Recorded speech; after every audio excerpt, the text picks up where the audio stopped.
cielo aquí en la tierra, donde reina el amor de Dios, y unidos adoramos al Creador del vasto universo y Redentor del mundo. Juntos caminamos por fe como familia de embajadores de Cristo hacia nuestro nuevo y hermoso hogar.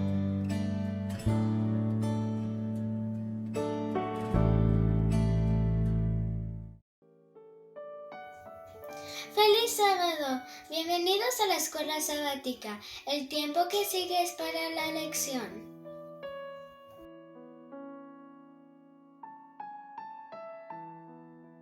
Muy buenos días, hermanos.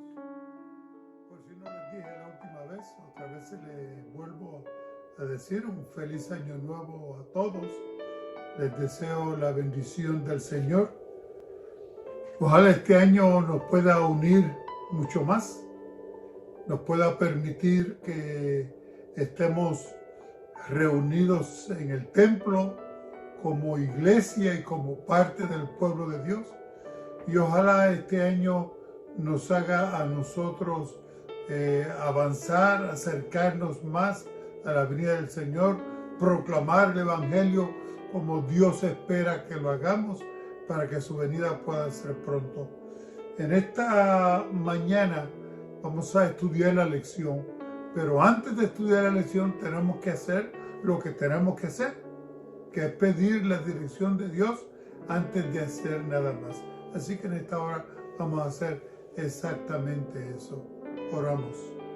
Querido Dios, vamos a estudiar tu palabra. Tu iglesia, tu pueblo, tus hijos, nos acercamos a ti con la confianza de que tú también te acercarás a nosotros. Hazlo, Señor, para gloria de tu obra, de tu causa, para gloria de Jesús, para el avance de tu iglesia local y todo tu pueblo, en el nombre de Jesús. Amén. Bien, la lección de esta semana: crisis de liderazgo. Crisis de liderazgo. Es penoso ver la condición del pueblo de Israel.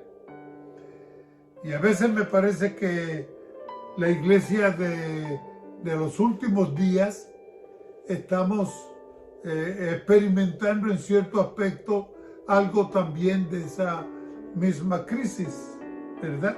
Crisis de liderazgo. En el versículo de memoria para esta semana, Isaías 6:1, nos dice así la palabra del Señor: en aquel año que murió el rey Usías, vi yo al Señor sentado sobre un trono alto y sublime, y sus faldas llenaban el templo. Así que esta semana estamos estudiando Isaías capítulo 6, el verso de memoria del 6:1, y pues nos viene a enfrentar precisamente la condición del pueblo de Israel en aquel tiempo. Miramos, hermanos, con mucha calma, con un poco más de detención, y nos vamos a dar cuenta que aunque el rey Usías parecía estar bien, en control de todo, bien con Dios, realmente no lo estaba. Habían algunas cosas que faltaban, habían algunas cosas que estaban mal, habían algunas cosas que tenían que ser arregladas, que tenían que ser puestas en el lugar. Sin embargo, Usías no lo hizo así. Al contrario, aunque Usías tenía un gran don de liderazgo, porque el pueblo lo seguía, sin embargo, la Escritura dice que que aunque se convirtió en rey apenas a los 16 años y reinó por 52 años, que es algo increíble, ¿verdad? Más que el rey David y más que la mayoría de todos los reyes de la Biblia. Fue un rey muy diligente. Sin embargo, al final de su ministerio, Cuando todo estaba haciendo bien, el hombre se fue de picada, falló, le falló al Señor, permitió que la carne se tomara control, permitió que la vanidad y el orgullo se llenaran en él y permitió que el hombre se desviara del camino que debía seguir. Segunda de Crónicas 26:5 nos dice que persistió en buscar a Dios en los días de Zacarías, entendido en visiones, y en estos días que él buscó a Jehová, él lo prosperó. Así que yo diría que comenzó bien. Comenzó haciendo las cosas de Dios bien. Sin embargo, no permaneció en este camino que tenía que permanecer.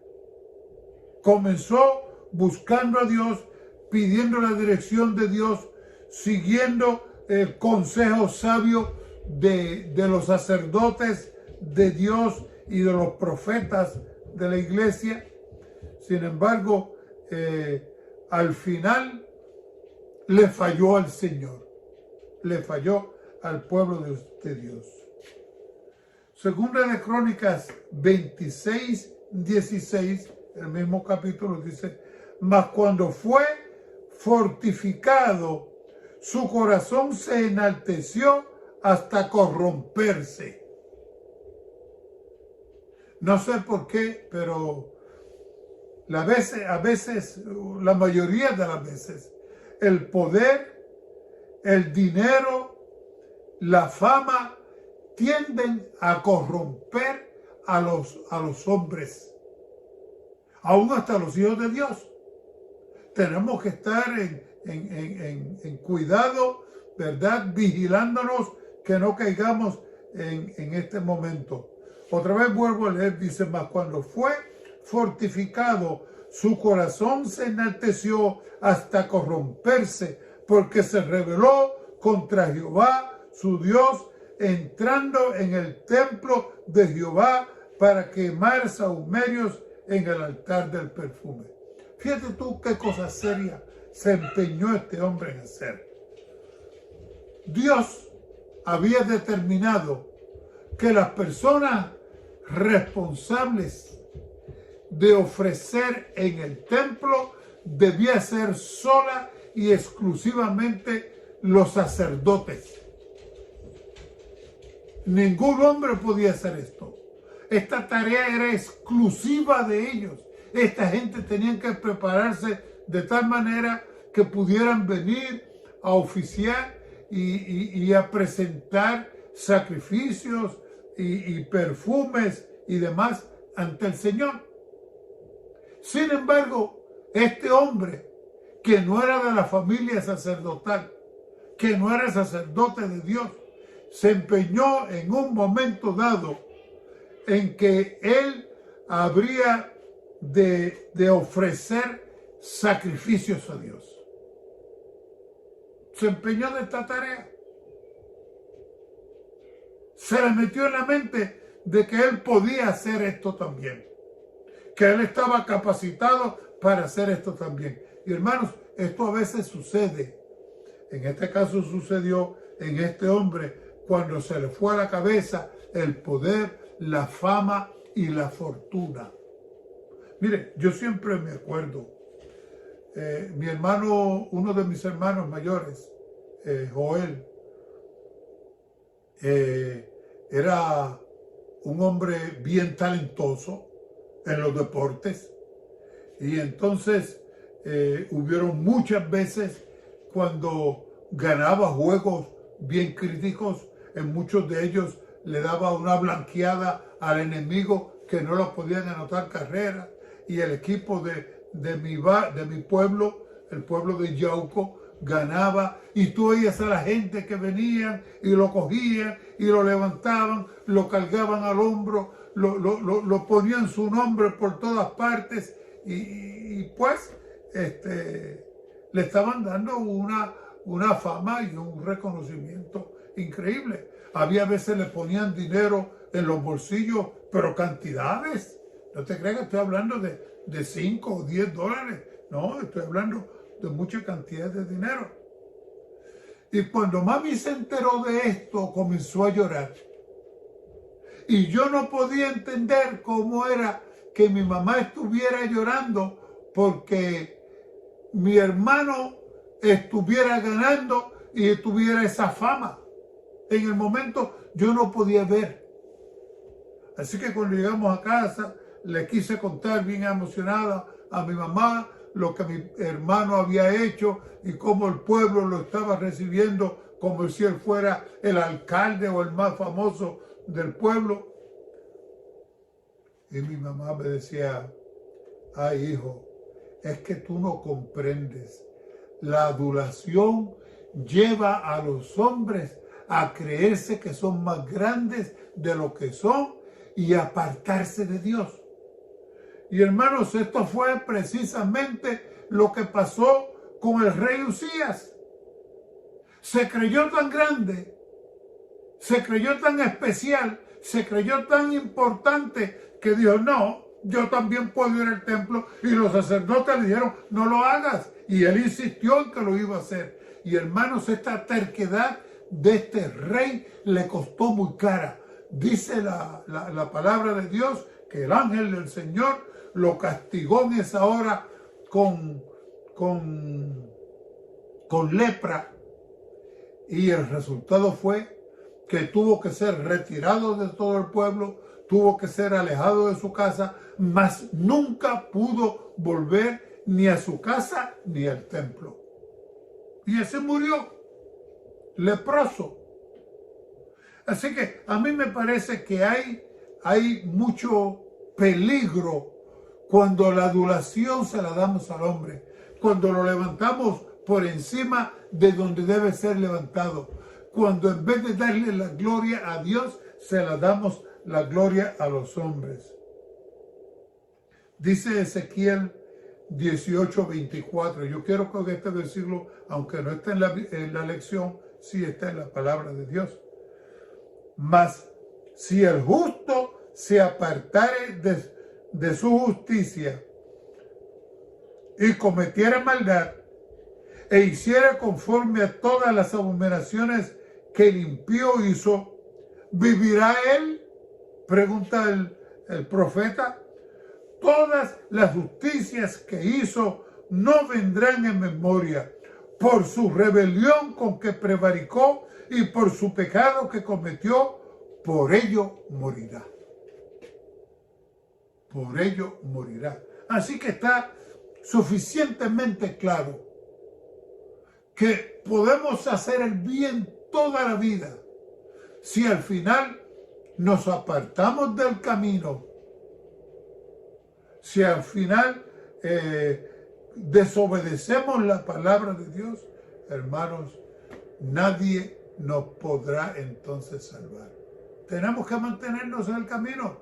No quiere decir esto que si cometes una falta, ¿verdad?, ya estás perdido. No es eso lo que estoy diciendo. Si cometes una falta, te postres ante Dios, confiesas tu maldad, confiesas tu pecado, le pides al Señor que venga a tu encuentro y Dios te va a ayudar, te va a perdonar, te va a limpiar. No estoy hablando de eso. Pero si te apartas fuera del camino, como le pasó a Judas, uno de los 12, y dice la Escritura que Judas, cuando se vio perdido, fue y se ahorcó. ¿Qué trajo esto como consecuencia? Hermanos, muere perdido. Muere perdido. Todo lo bueno que hubo hecho antes, si es que hizo algo, no le sirvió para nada.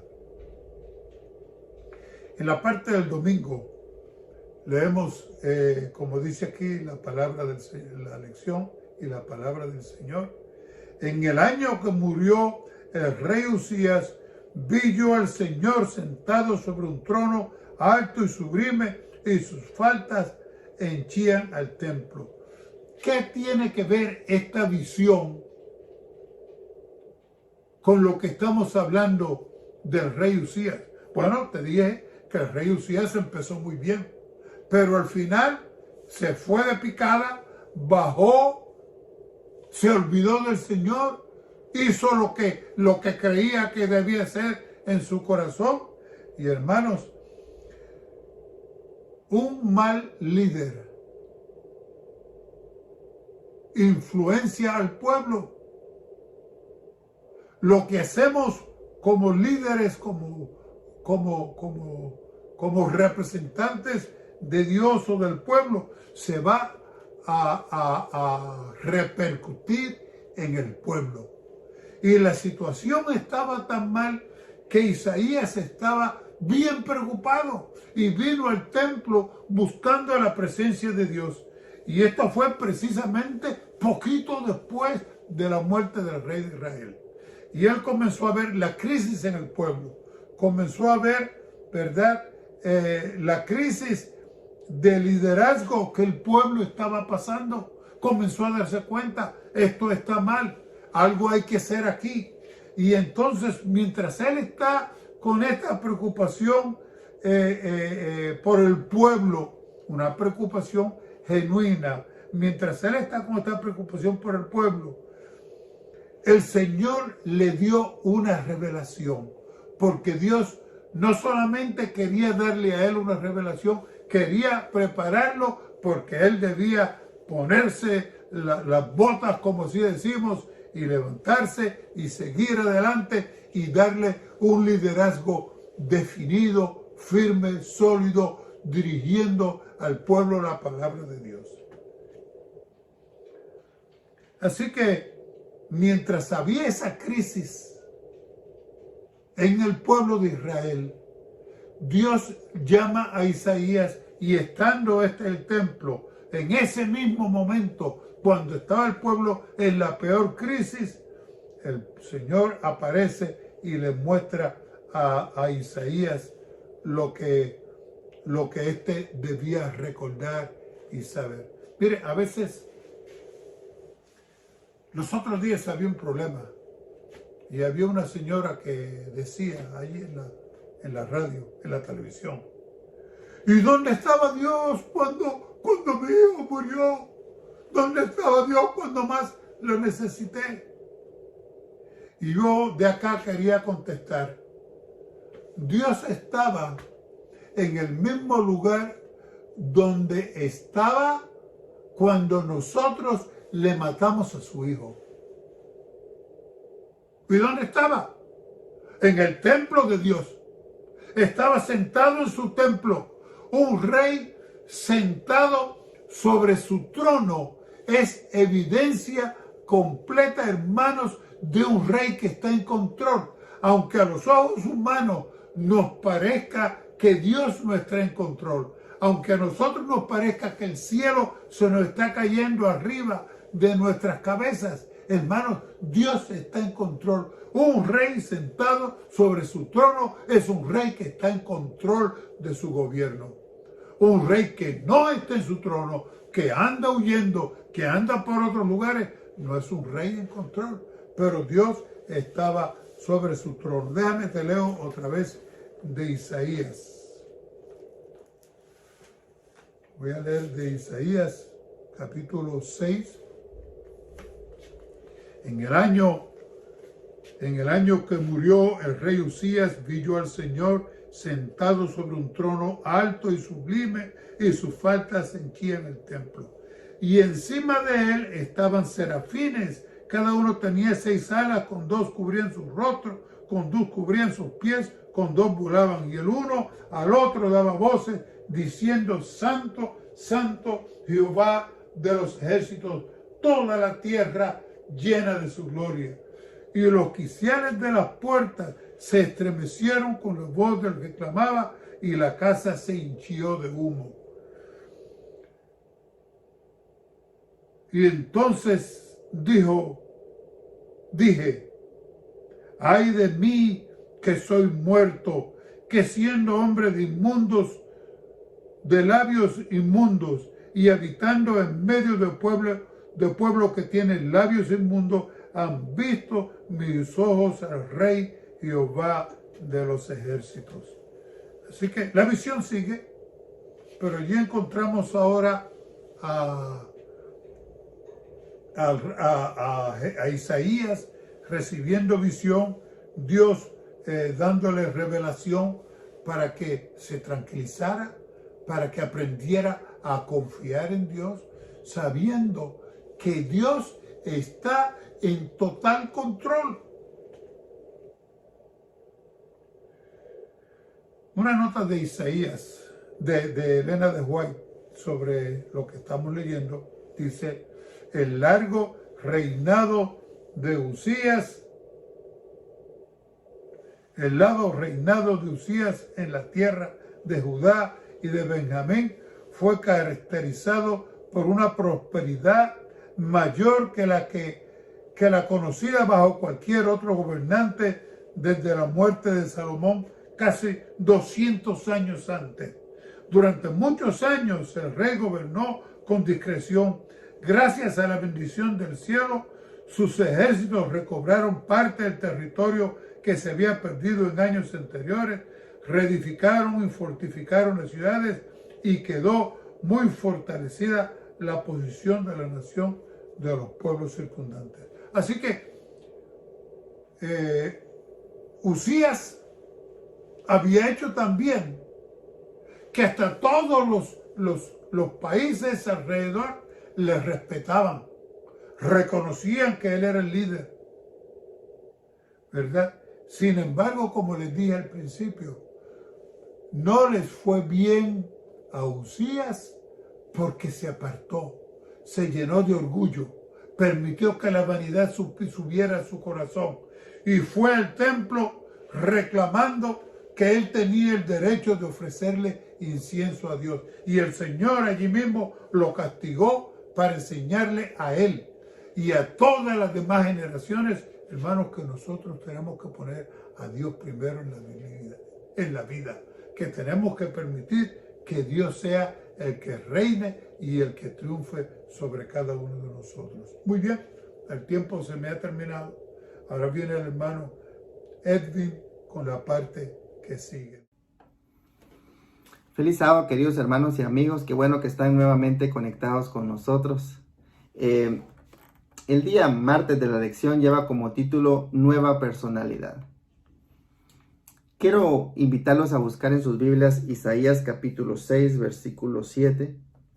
La palabra de Dios dice: tocando con él sobre mi boca, dijo: he aquí, esto tocó tus labios, y es quitada tu culpa y limpio tu pecado. Para estar en la presencia de Dios se requiere perfección, se requiere santidad, pureza. Nosotros no la tenemos. Ese proceso de santificación, hermanos, comienza cuando tú te bautizas. Te entregas a Jesús y arrancas tu vida. Y si se dan cuenta, no necesitamos ser perfectos para ir a Cristo. Basta Cristo para aprender el estado de la perfección o el estado de la santidad. Y eso dura toda la vida. Ahora Dios está eligiendo al profeta Isaías para hacer una obra que requiere ciertas condiciones espirituales, para que Dios se pueda manifestar a través de él. Entonces vimos, Dios le mostró su gloria. ¿Cuál fue el resultado de que Dios le haya mostrado la gloria a Isaías? Él estuvo en la presencia del Altísimo. Él pudo ver, él pudo experimentar, él pudo oír muchas cosas y hubo un cambio en su personalidad. Hubo un cambio total en su ser. Noten lo siguiente.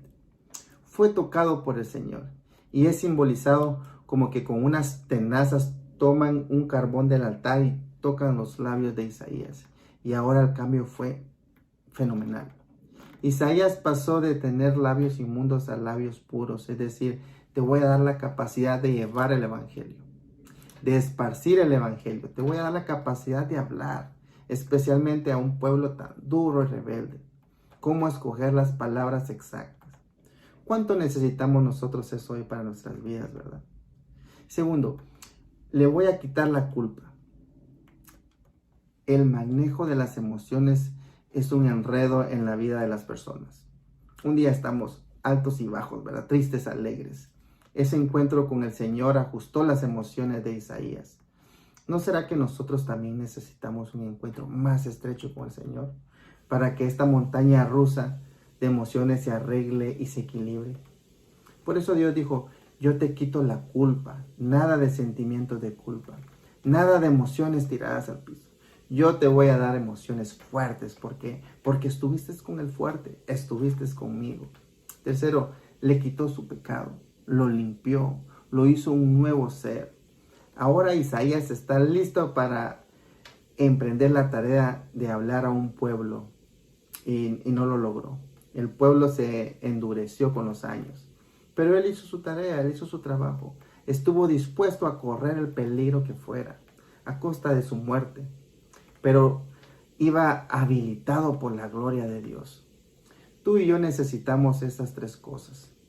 Por eso debemos intencionalmente provocar el toque del Señor. Dios no me va a tocar. Dios no va a pasar esa frontera si yo no le doy mi voluntad para actuar.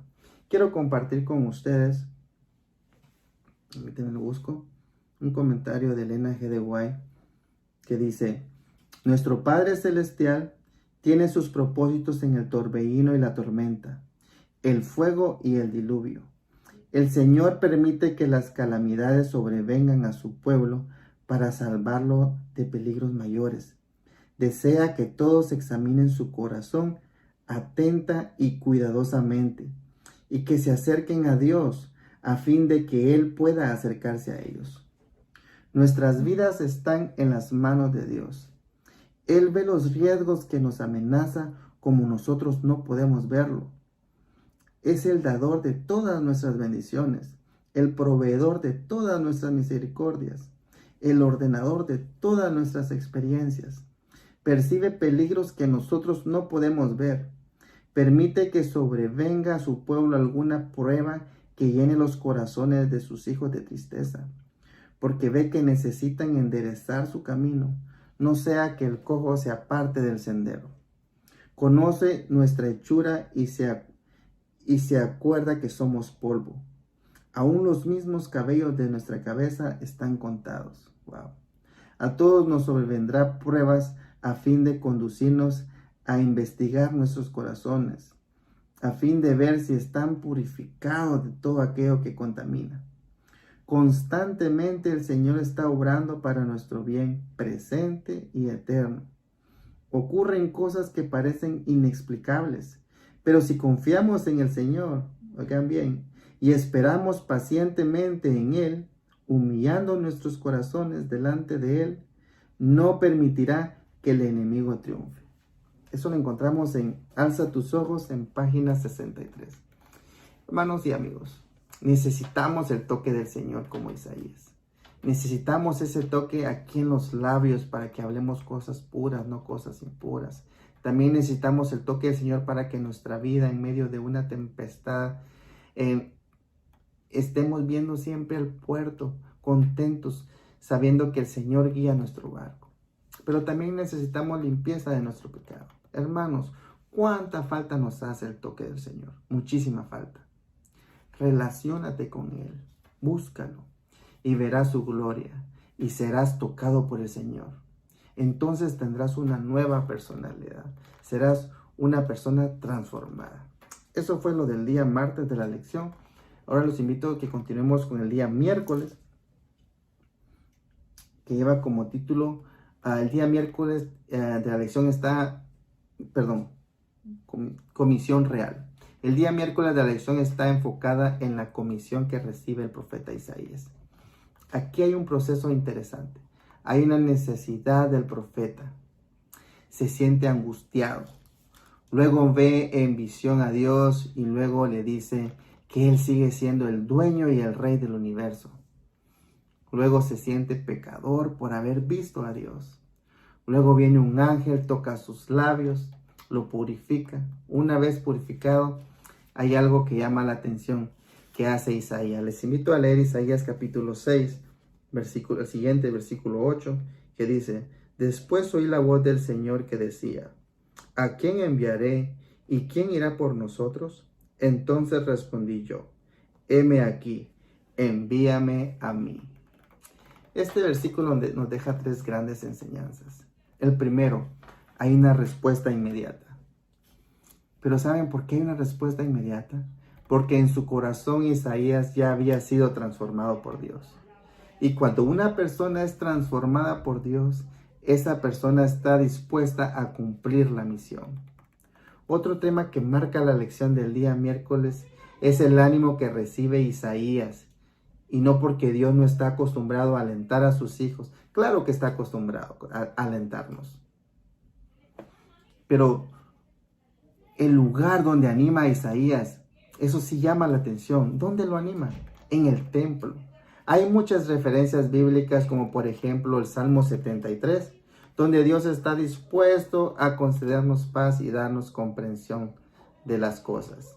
También está en Hebreos capítulo 4, del 14 al 16, donde Dios en su santuario nos otorga paz y seguridad. Hebreos 10, 19 al 23, donde justamente el Señor en su santuario nos otorga el perdón de los pecados. Y por último, Apocalipsis capítulo 5, donde nos muestra al Cordero inmolado, al Cordero sacrificado, que sirvió gracias. ¿Nos sirve de qué? ¿De qué nos sirve? De esperanza, de salvación. Es decir, el santuario de Dios está ahí en el cielo. Es un lugar donde los débiles, dice la lección, e imperfectos como nosotros podemos encontrar refugio. Qué maravilloso saber que tenemos un Dios en el cielo, en el santuario, que intercede por nosotros y que nos otorga paz, seguridad, perdón y sobre todo nos quiere dar salvación.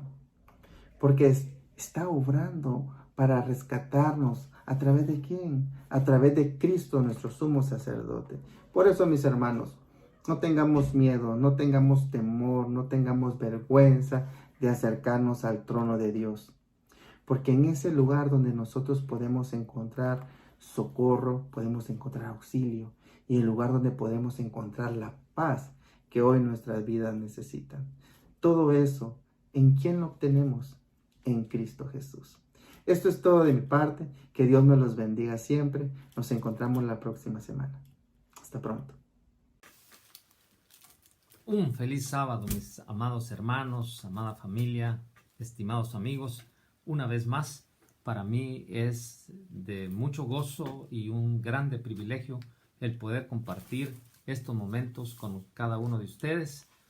Y gracias por acompañarme. Y pues estamos estudiando la lección número 2 y gracias a mi hermano Mike y al hermano Edwin por compartirla con nosotros. Yo voy a entrar de lleno a la conclusión de la lección y después de que Dios prepara a Isaías para esa misión muy especial, lo purifica y Isaías está listo para poder llevar un mensaje difícil al pueblo de Judá. Y para ello vamos a leer un poquito los versículos en el capítulo 6, los versículos 9 y 10. Y dice así: y dijo, anda y di a este pueblo, oíd bien y no entendáis, ved por cierto, mas no comprendáis. Engruesa el corazón de este pueblo y agrava sus oídos y ciega sus ojos para que no vea con sus ojos, ni oiga con sus oídos, ni su corazón entienda, ni se convierta y haya para él sanidad. Y cuando nosotros leemos así rápido este mensaje, pareciera que Dios no quiere que este pueblo se arrepienta y sea salvo. Mas, sin embargo, quiero recordarles a ustedes que nuestro Dios siempre ha tenido la iniciativa de la salvación para cada uno de nosotros. Y tal es así que nos dejó en 2 de Pedro 3:9 un versículo muy conocido, que pues muchas veces lo escuchamos, lo sabemos de memoria, y dice: el Señor no retarda su promesa, según algunos la tienen por tardanza, sino que es paciente para con nosotros, no queriendo que ninguno perezca, sino que todos procedamos al arrepentimiento. Así que el deseo de Dios siempre es salvarnos. Mas, sin embargo, encontramos que aquí Dios nos ha llamado a cada uno de nosotros, así como también llamó a Isaías, para una misión especial. Y nosotros sabemos cuál es esa misión. Hermanos, la misión que Dios nos ha llamado a hacer no es a realmente ir cada sábado a la iglesia a tener unos bonitos programas, a disfrutarlos. Eso es muy bueno y es fortaleciente, pero realmente esa no es la misión para la que Dios nos ha llamado. Dios nos ha llamado para que llevemos las buenas nuevas de salvación, para que nosotros podamos compartir el Evangelio a todas las personas que están allá afuera, que no conocen, que están sin esperanza, están tristes, están sufriendo, qué sé yo.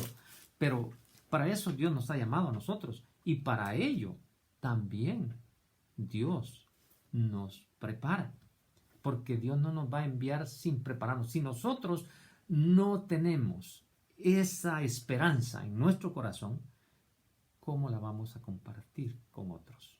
Sería imposible. No podemos dar lo que no tenemos. Así que Isaías, cuando tuvo esa visión, él se sintió que era un hombre muerto, que era impuro, pero Dios lo preparó pasándole ese carbón encendido, lo purificó, y ya purificado le dijo: ahora ve y dile al pueblo. Así que encontramos, mis queridos hermanos, que ese llamado que Dios nos hace es maravilloso. Él primero realmente nos limpia, nos transforma y nos capacita. Hay una situación por la cual personalmente creo que es necesario mencionarla, y es que muchas veces el temor que nosotros tenemos es el del rechazo, el que nos digan no gracias, o no me interesa, o no nos reciban una literatura que nosotros queramos compartir. Pero saben, mis queridos hermanos y amigos, que a través del tiempo, yo he aprendido, y yo sé que usted lo sabe también, que cuando nos rechazan a nosotros, están rechazando el mensaje de Dios, están rechazando al mismo Señor y Salvador Jesús. Así que no tenemos que preocuparnos por eso. Otra de las cosas que muchas veces nos desanima es que a veces decimos: no, pues es que yo no sé dar un estudio, yo no sé muchos versículos. Pero saben, mis queridos hermanos, no es realmente el saber o el que yo tenga una preparación especial para que Dios me use. No. Nuestra comisión es realmente, nuestra misión es de llevar las buenas nuevas de salvación, de compartir lo que Jesús ha hecho conmigo. Y el Espíritu Santo es el que se va a encargar de convencer a esa persona. Así que es maravilloso el que nosotros podamos realmente servirle a Dios como instrumentos. Habla la lección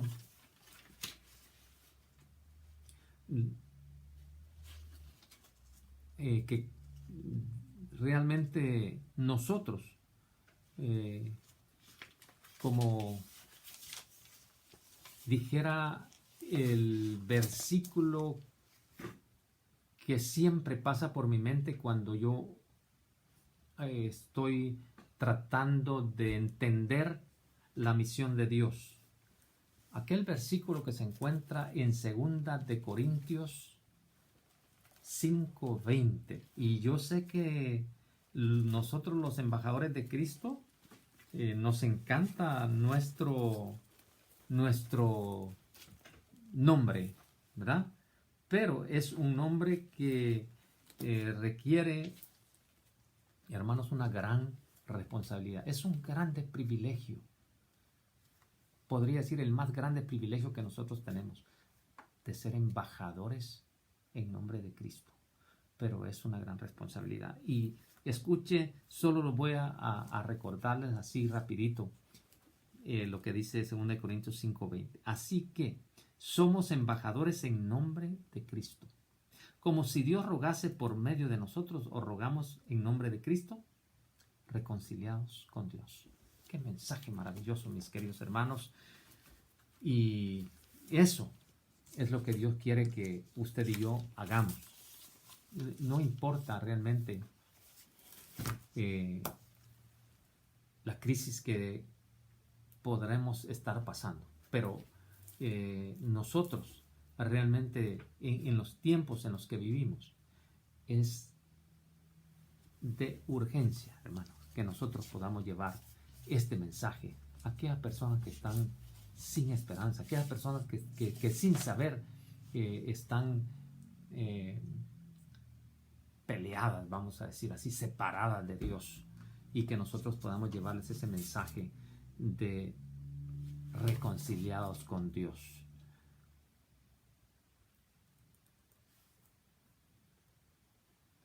Es bien fácil que en nuestros días nuestro liderazgo realmente esté en crisis. Y no me refiero exactamente al puesto que usted pueda estar ocupando, al puesto que yo pueda ocupar en la iglesia. No necesariamente eso, ni me refiero tampoco a un liderazgo de gobernantes. No, mis queridos hermanos, me refiero al liderazgo que nosotros podamos tener con nuestras familias, con nuestros seres amados, en nuestros hogares. Creo que ese es el liderazgo que está en crisis, y que de ahí depende realmente todo lo demás.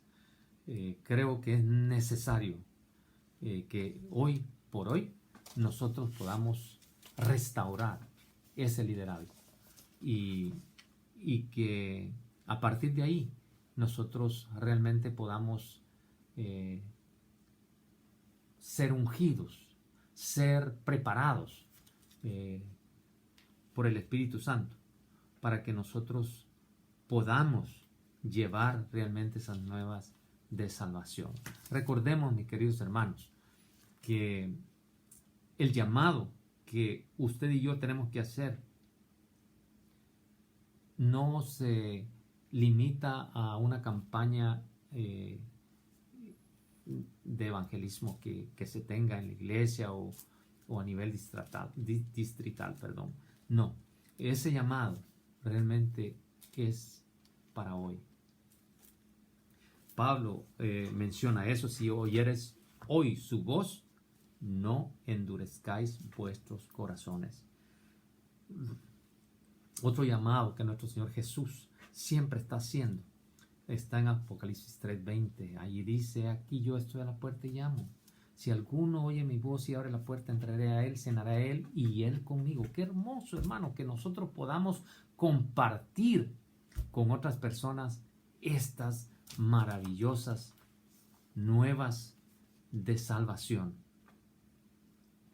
Y por último, quiero decirles que muchas de las veces nosotros decimos: no, es que el liderazgo de nuestra iglesia o de los pastores que está desquebrajándose, que está muy débil. Saben, mis amados hermanos, que la palabra de Dios nos ha dejado a nosotros todo para que nuestra confianza esté puesta en Jesús, el autor y consumador de nuestra fe. Ese es el verdadero líder. Y recuerde que allá en el libro de Apocalipsis, en el capítulo 1, Juan, cuando tiene esa visión, él ve al Hijo del Hombre, dice, caminando en medio de los candeleros. Y allí usted recuerde todo ese significado y se va a dar cuenta que a través de toda la historia, nuestro Señor Jesús está caminando y velando. Él es la luz que no deja de brillar. Nuestro Señor Jesús, nuestro máximo ejemplo y líder, Él no va a abandonar a su pueblo. Así que, mis queridos hermanos y amigos, recordemos eso. Y yo quiero decirles que yo anhelo y le pido a Dios que me siga ayudando para que yo pueda ser verdaderamente un embajador de Cristo. Que Dios me los bendiga, que podamos seguir aprendiendo y creciendo y así podamos servirle mejor a nuestro Dios. Un abrazo y les invito a que terminemos con oración. Buen Dios y Padre Celestial, gracias, Señor, le damos por su palabra. Gracias, Padre, por estas hermosas lecciones. Queremos pedirle a nuestro Dios que por favor nos unja con su Espíritu Santo, que pase ese carbón encendido sobre nuestros labios, que nos purifique totalmente, Señor, y que nosotros podamos ser instrumentos útiles en sus manos para llevar ese mensaje de vida eterna a aquellas personas que perecen sin esperanzas, tristes, Señor, desesperados. Padre, que nosotros podamos, Señor, llevarles las buenas nuevas de salvación. Gracias, nuestro Dios. Gracias, Padre, por ayudarnos, por escucharnos, y le pido por cada uno de mis hermanos embajadores de Cristo y por todos los demás hermanos que nos acompañen y los amigos y familia también. Gracias, nuestro Dios. Se lo pido todo con el perdón de mis pecados, en el nombre y por los méritos santos de Cristo Jesús. Amén.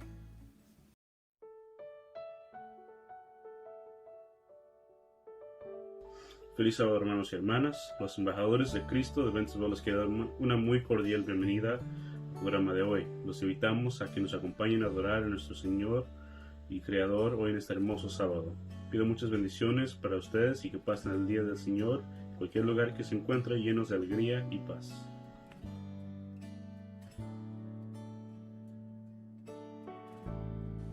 Hola, la historia de hoy se encuentra en Marcos 7, 24 al 30 y habla de la fe de la mujer sirofenicia. ¿Sabes qué es fe? Veamos qué dice primero la Biblia acerca de la fe. Es pues la fe la certeza de lo que se espera, la convicción de lo que no se ve. Ahora regresemos a la historia. Levantándose allí, se fue a la región de Tiro y de Sidón. Entrando en una casa, no quiso que nadie lo supiese, pero no pudo esconderse, porque una mujer cuya hija tenía un espíritu inmundo, luego que oyó que de él, vino y se postró a sus pies, y la mujer era griega y sirofenicia de nación, y le rogaba que echase fuera de su hija al demonio. Pero Jesús le dijo: deja primero que se sacien los hijos, porque no está bien tomar el pan de los hijos y echarlo a los perrillos. Respondió ella y le dijo: sí, Señor, pero aún los perrillos debajo de la mesa comen de las migajas de los hijos. Entonces le dijo: por esta palabra ve, y el demonio ha salido de tu hija. Y cuando llegó ella a su casa, halló que el demonio había salido y a la hija acostada en la cama. ¿Qué es lo que pasó con esta mujer sirofenicia? Que ella le creyó, ¿verdad? Ella le creyó a Jesús. Vamos a ver qué es lo que pasa con las personas cuando pasan por problemas, enfermedades, dificultades, tristezas, con las que tienen fe y con las que no tienen fe. Este globito amarillo lo vamos a representar con las personas que no tienen fe y este dorado con las que sí. Vemos, está vacío.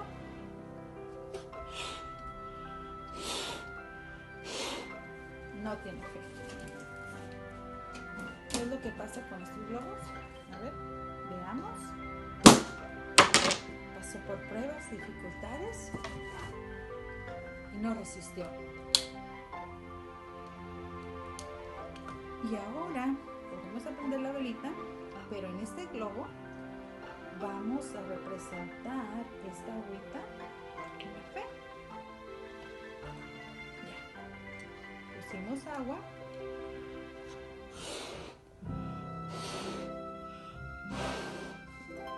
Y ahora vemos qué sucede con las personas que tienen fe y pasan por dificultades. No se rompe, ¿verdad? Sí, esto es que tienen fe y confianza en Jesús. Amiguitos, también te invito a que tú, aunque tengas dolorcito de cabeza, dolorcito de panza, o que estés enfermo de otra cosa, triste, o tengas un problema, siempre confíes de que Jesús, aunque no esté allí en persona, físicamente, pero si tú lo llamas, Él va a siempre escucharte y va a sanarte y también va a solucionar todos los problemas. Que Dios te bendiga, amiguito. Hasta pronto.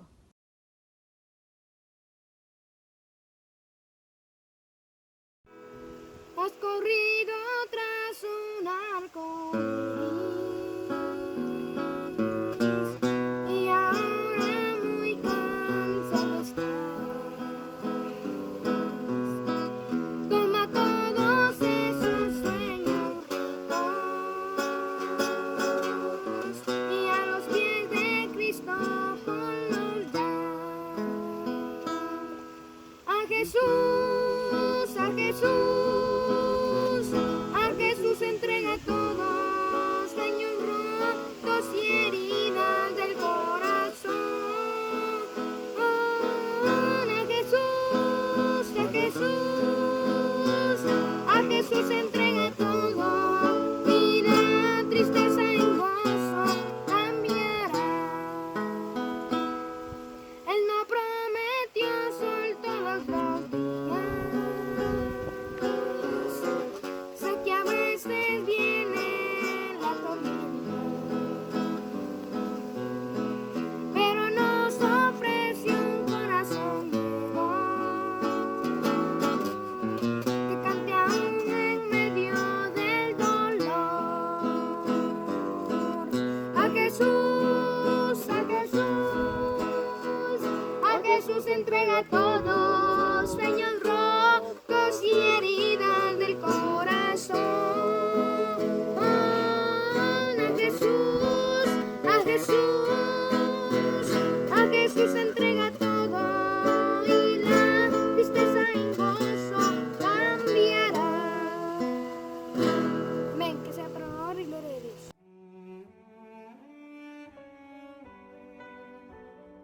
Feliz sábado, mis hermanos. En esta mañana tendré la lectura bíblica que se encuentra en Primera de Samuel, capítulo 17 y versículo 50. Y su santa palabra dice así: Así venció David al filisteo, con honda y piedra, e hirió al filisteo y lo mató, sin tener David espada en su mano. Ahora tendré una oración. Amado Señor Dios Padre, le damos gracias por la oportunidad que usted nos da de presentarnos ante su santa presencia y darle gracias por su amor y cada una de sus bendiciones. También rogamos por el predicador que sea usado por su Santo Espíritu y lo que él hable sea para edificación nuestra y de gran bendición para todos los que estén escuchando este mensaje. Te lo pedimos, Señor, en el nombre de Cristo Jesús. Amén.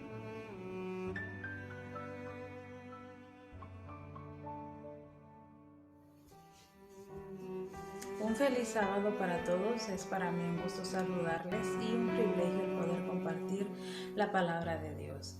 Los invito a inclinar el rostro para hacer una pequeña oración. Querido y amoroso Dios, gracias te damos por este día. Gracias, Señor, por la oportunidad que nos tienes de abrir tu palabra. Te rogamos, Padre, que tú dirijas cada palabra y cada pensamiento, Señor, que sea dirigido a través del Espíritu Santo. Que puedas poner en nuestras mentes y el corazón el poder hacer realidad, el poder poner en práctica lo que tu palabra dice. Lo rogamos, Señor, en el nombre de Jesús. Amén. Bien, en esta mañana vamos a meditar en una historia que se encuentra en Primera de Samuel en el capítulo 17. Es una de mis historias favoritas y es realmente una historia fascinante. Es la historia del enfrentamiento de David ante Goliat. Y vamos a aprender mucho de ella. Hay muchas cosas que podemos aprender y vamos a dar inicio precisamente en el capítulo 17. Vamos a leer los versos 40 al 42. Tome su Biblia y acompáñeme a leerla. Dice así: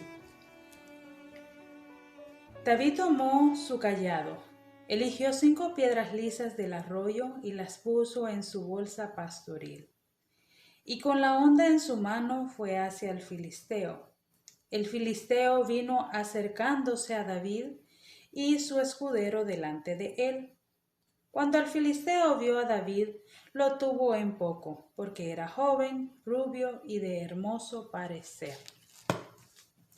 Vamos a retroceder un poco en la historia para darle un poco de sentido a estos textos. Dice, David llega al campo de batalla. El pueblo de Israel el ejército de Israel, se estaba enfrentando al ejército de los filisteos. Así que el padre de David le dice que lleve comida a sus hermanos que se encuentran en el campo de batalla. Cuando David llega al lugar, se encuentra con este gigante diciendo cosas, provocando al ejército de Israel, que se elija un hombre de este ejército y se enfrente a él. Pero debido a que este hombre es de bastante tamaño, mucho más grande que cualquier hombre, es un gigante, no había un hombre del ejército que tuviera el valor para enfrentarse. Así que David escucha esta provocación de Goliat y decide aceptar la petición de él. David no era un hombre corpulento, podemos decirlo, no era un soldado. Vemos ahí mismo en ese capítulo, al inicio del capítulo 17, que David se dedica a cuidar ovejas, a cuidar las ovejas de su padre. Así que realmente David no tiene nada que ver con el ejército de Israel. Pero algo que caracteriza a David es que es muy valiente. Así que él no tenía miedo a enfrentarse a un león, a un animal salvaje con tal de defender a sus ovejas. Y él, cuando escucha esta provocación, pues también decide tomar la provocación de Goliat y enfrentarse a él. Por supuesto, Goliat, donde lo ve, se burla de él porque no tiene la apariencia de un soldado. Ahí precisamente el verso 42 lo describe, que es un joven apenas, no es un hombre de batalla. Y lo toma por menos, lo menosprecia, digámoslo.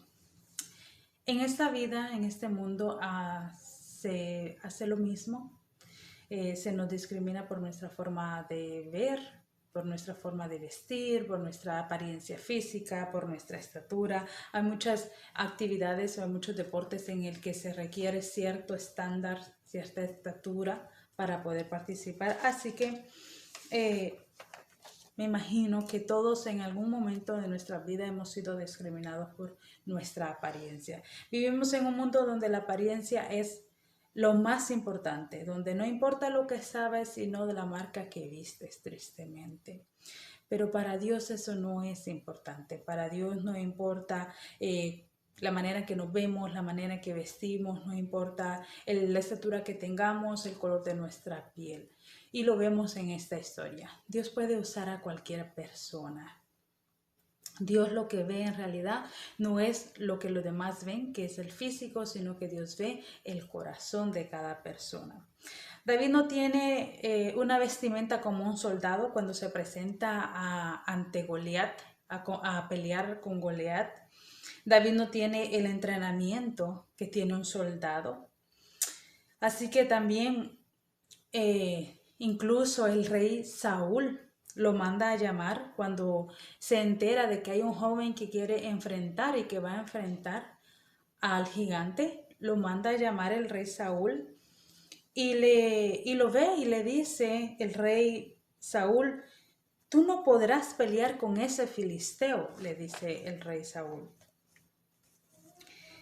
Es normal a veces, normal que las personas que no conocemos o que no nos conocen, incluso nuestros enemigos, hablen cosas malas de nosotros o que nos digan tú no puedes, tú no sabes hacerlo. Eso es normal. Pero las personas que son de nuestro medio, las personas que se supone que son en nuestro equipo, incluso nuestra familia, que digan tú no puedes hacerlo, tú no vas a hacerlo, no tienes la capacidad de lograrlo, es algo muy, muy difícil de escuchar, muy duro, algo que duele, pero sabes, cuando escuchamos esas palabras de esas personas que nosotros amamos y que deberían de animarnos, realmente no son ellas las que están hablando, sino Satanás que está detrás de ellas para desanimarnos, para desanimarte, para desilusionarte de eso que tú quieres hacer. Posiblemente has escuchado y has sentido en tu corazón el deseo de entregar tu vida a Dios, pero has escuchado a esos reyes Saúles de nuestras vidas que nos rodean y te has desanimado de tomar esa decisión. No los escuches. Escucha la voz de Dios y síguela. No te desanimes por eso, porque cuando tú escuchas esto es lo que Satanás quiere que hagas. Satanás usa a estas personas para desanimarnos, porque él sabe que nosotros tenemos un potencial grande si estamos tomados de la mano de Dios. Satanás sabe que si tú escuchas a Dios y lo sigues, él va a perder el poder que tiene en ti. Así que haz como hizo David. David no le hizo caso al rey Saúl. Y como el rey Saúl vio que no podía convencer a David de desistir de la decisión de enfrentarse al gigante, mandó a llamar a sus siervos que le pusieran su armadura, que vistieran a David con su propia armadura. Así que lo vistieron, empezaron a ponerle su casco, toda su armadura, incluso le dio su espada. Pero David era un joven que no tenía la experiencia ni sabía cómo se usaba la armadura y no pudo caminar con ella. Así que se quitó la armadura del rey Saúl y decidió enfrentarse al gigante tal cual como estaba. No llevaba ninguna protección física, ni siquiera llevaba una espada para enfrentarse al gigante. David se enfrentó a Goliat con su honda, 5 piedras y lo más importante, con el coraje y la valentía que ningún soldado había tenido. Y vamos a leer qué dice ahí mismo en 1 Samuel 17, los versos 43 al 46. Vamos a leerlo. Dice: el filisteo dijo a David: ¿acaso soy un perro para que vengas a mí con palos? Y maldijo a David por sus dioses. Luego agregó el filisteo: ven a mí y daré tu carne a las aves del cielo y a las bestias del campo.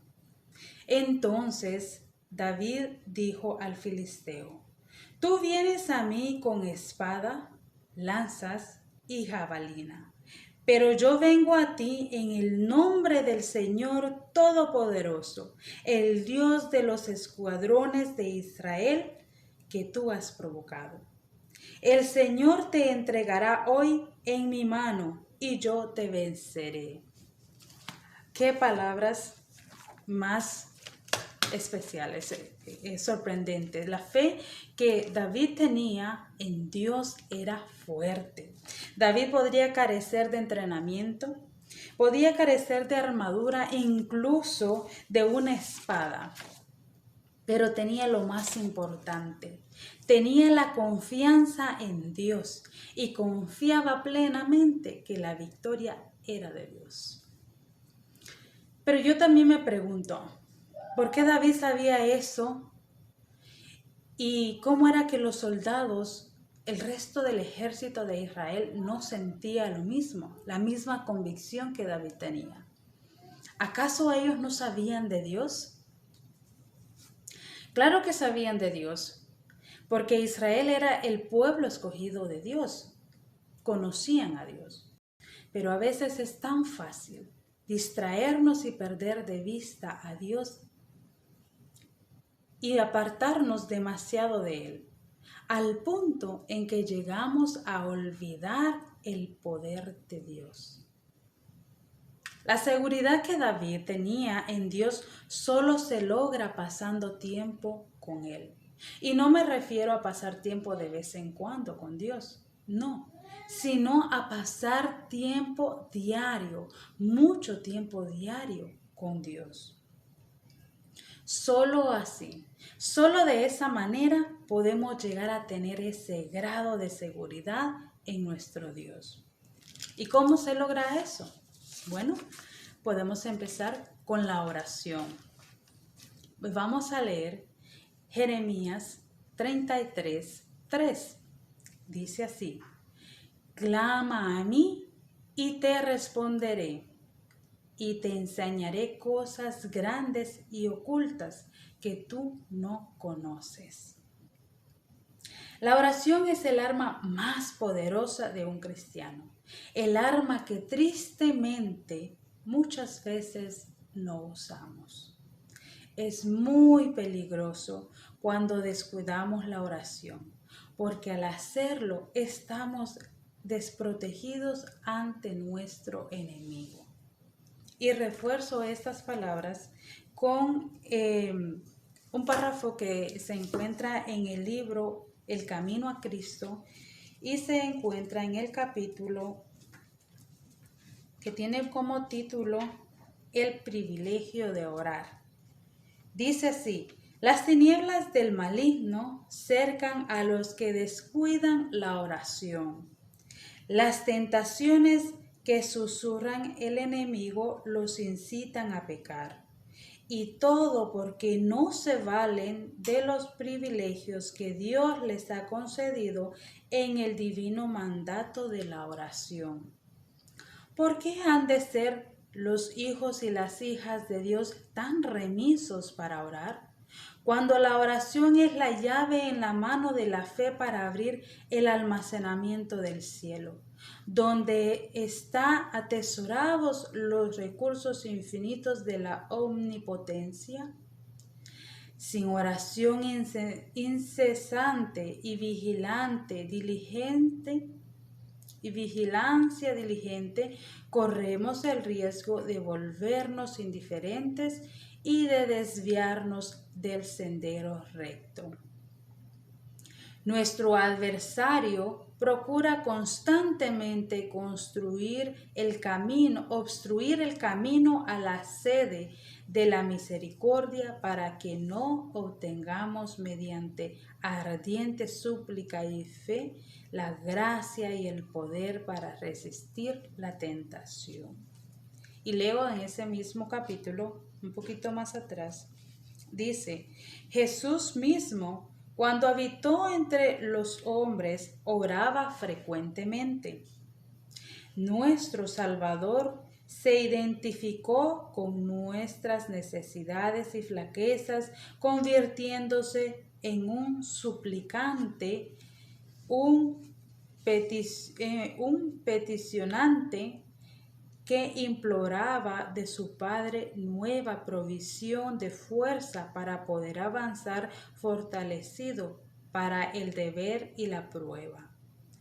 Él es nuestro ejemplo en todas las cosas.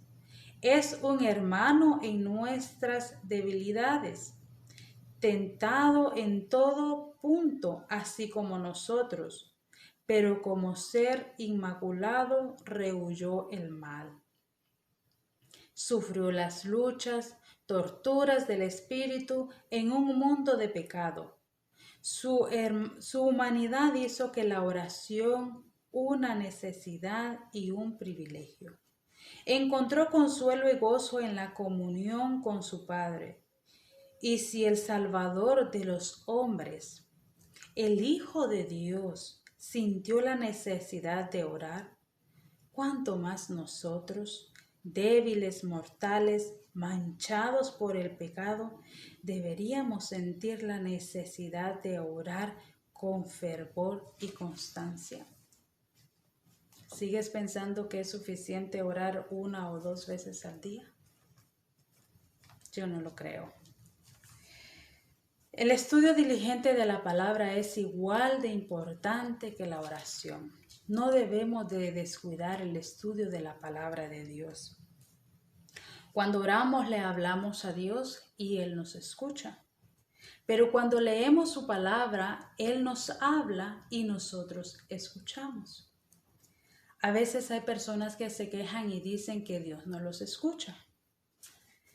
Eso me recuerda a una pequeña historia que se llama La esposa sorda.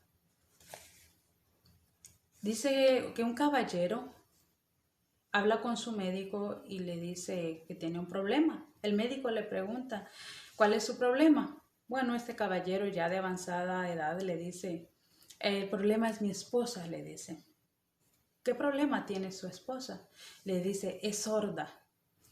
Entonces el médico le dice, ya veo. Entonces le dice, vamos a programar una cita, usted la trae y vamos a hacer un chequeo. Pero antes de la cita yo quiero que usted me ayude a hacer un test en casa, así va a facilitar el diagnóstico. Entonces le dice el caballero, está bien, ¿qué es lo que tengo que hacer?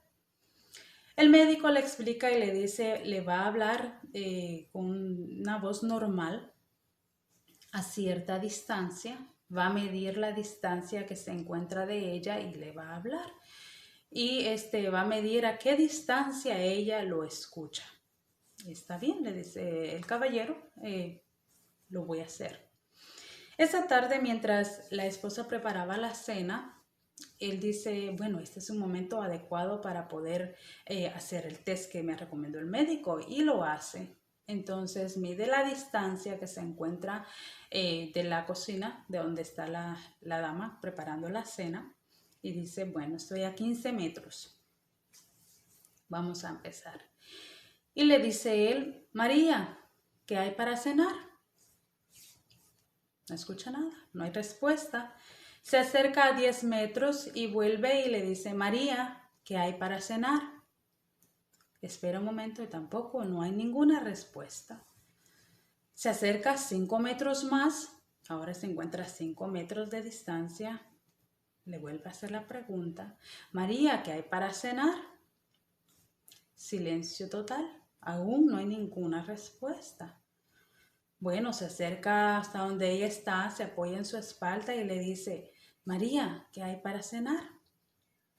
Ella le contesta, mi vida, es la 4ª vez que te digo lo que hay para cenar. Pareciera cómico, pero en la vida cristiana es lo mismo. A veces pensamos que el problema es de Dios, que no nos escucha, cuando en realidad el problema es nuestro, porque no le escuchamos. ¿A qué distancia nos encontramos de Dios que no le estamos escuchando? Porque entre más cerca estemos de Él, entre más nos acercamos, más bien le vamos a escuchar, más clara vamos a hacer escuchar su voz. La palabra de Dios dice Salmos 119, 105, que es lámpara a mis pies. Lámpara a mis pies es tu palabra y lumbrera a mi camino. La palabra de Dios es la luz en la oscuridad y es una guía para llegar a nuestro destino. Y voy a leer del mismo libro, El Camino a Cristo, en el capítulo que se llama Conociendo a Dios. Lo que este libro dice acerca de la palabra de Dios, y dice así: Dios nos habla en su palabra. En ella tenemos en líneas más claras la revelación de su carácter, de su trato con los hombres y de la gran obra de la redención. En ella se despliegan delante de nosotros las historias de los patriarcas y profetas y de otros santos hombres de la antigüedad. Ellos eran hombres sujetos a debilidades como las nuestras. Santiago 5:17. Vemos cómo lucharon con desalientos como los nuestros, cómo cayeron bajo tentaciones como hemos caído nosotros, y sin embargo cobraron nuevo valor y vencieron por la gracia de Dios. Y contemplándolos, nos animamos en nuestro esfuerzo en pos de la justicia. Sí, la Biblia entera nos habla de Cristo.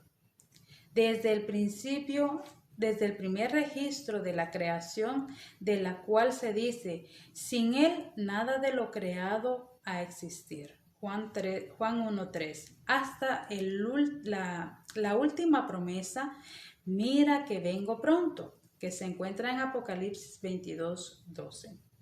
Llena tu corazón de las palabras de Dios. Son el agua viva que apaga tu ardiente sed. Todo lo que necesitamos saber, todo lo que nuestra vida necesita, se encuentra en la palabra de Dios, se encuentra en buscar a nuestro Dios. Ahora veamos el desenlace de nuestra historia. En 1 de Samuel, capítulo 17, vamos a leer los versos 48 al 50. Dice: y cuando el filisteo se acercó para atacar a David, David corrió hacia él, sacó una piedra de su bolsa, la tiró con la honda e hirió al filisteo en la frente. Y la piedra quedó hincada en la frente del filisteo, que cayó en tierra sobre su rostro. Así venció David al filisteo con honda y piedra. Lo hirió y lo mató sin tener David espada en su mano. Cada uno de nosotros nos enfrentamos a un gigante. En nuestra vida diaria nos enfrentamos y nos vamos a enfrentar a diferentes tipos de Goliat. Mientras vivamos en esta tierra, nuestras luchas no se van a terminar. Posiblemente tu Goliat sea tu economía, te quedaste sin trabajo, tienes que pagar deudas, biles, renta. Posiblemente, no sé, tu Goliat al que te estás enfrentando sea una enfermedad, sea tal vez una crisis familiar, problemas con tus padres, con tus hermanos o con un familiar. Posiblemente sea un matrimonio roto, matrimonio donde hay discusión, malentendidos. Pueda que también sea tú mismo, tu propio Goliat, te estés enfrentando a desánimo, a depresión, a ansiedad.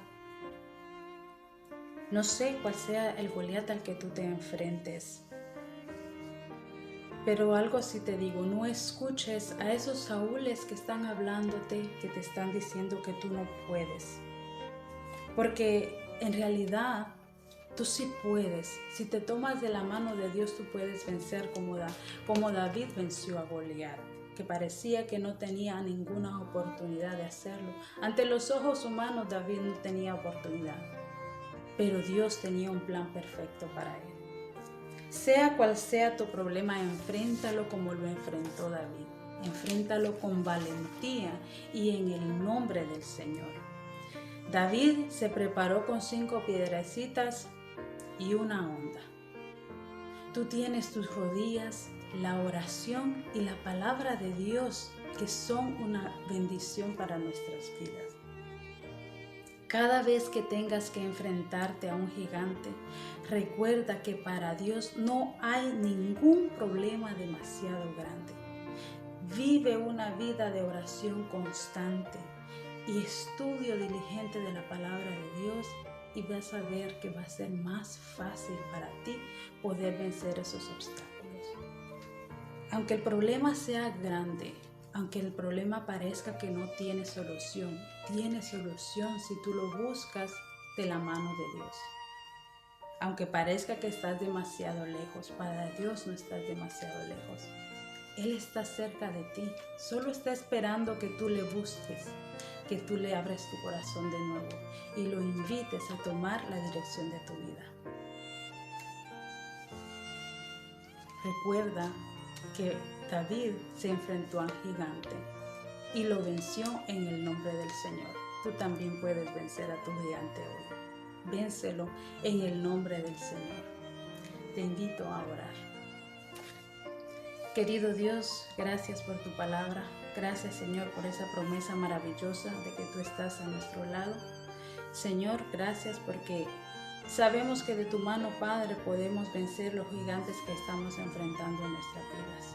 Te rogamos, Señor, que tú seas quien te manifieste hoy, Padre, y tomas el control de esos corazones, de la necesidad que haya en cada uno de mis hermanos y amigos, Señor, y que con tu poder ellos puedan vencer al gigante que se están enfrentando, Padre, y que puedan dar la honra y la gloria solo a ti, mi Dios, porque tú eres el único que nos puede dar la fuerza y la fortaleza para vencer esos problemas que para nosotros parecieran imposibles. Señor, gracias porque en ti encontramos consuelo y porque en ti encontramos esa fuerza, Señor, que pareciera que no tenemos.